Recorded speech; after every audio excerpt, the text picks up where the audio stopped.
حضرت مفتی احمد یار خان نعیمی رحمۃ اللہ تعالی علیہ اپنی تفسیر کے اندر لکھتے ہیں آتش بازی نمرود بادشاہ نے ایجاد کی جبکہ اس نے حضرت ابراہیم خلیل اللہ علیہ السلام کو آگ میں ڈالا اور آگ گلزار ہو گئی، تو اس کے لوگوں نے آگ کے انار بنا کر ان میں آگ لگا کر حضرت خلیل علیہ السلام کی طرف پھینکے۔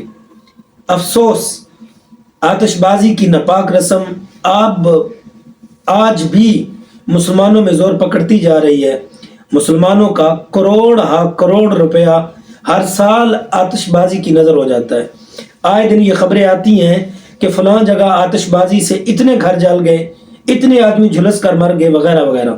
اس میں جان کا خطرہ، مال کی بربادی اور مکان میں آگ لگنے کا اندیشہ ہے۔ پھر یہ کام اللہ عز و جل کی نافرمانی بھی ہے۔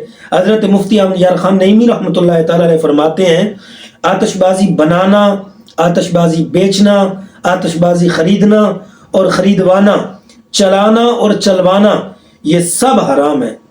اللہ رب العزت ہمیں اپنی حلال خون پسینے کی کمائی، محنت سے کمائی کو نیکی کے کاموں پر لگانے کی توفیق عطا فرمائے، اور اپنی حلال کی کمائی حرام کے کاموں پر لگانے سے اللہ رب العزت ہمیں بچائے۔ السلام علیکم ورحمۃ اللہ۔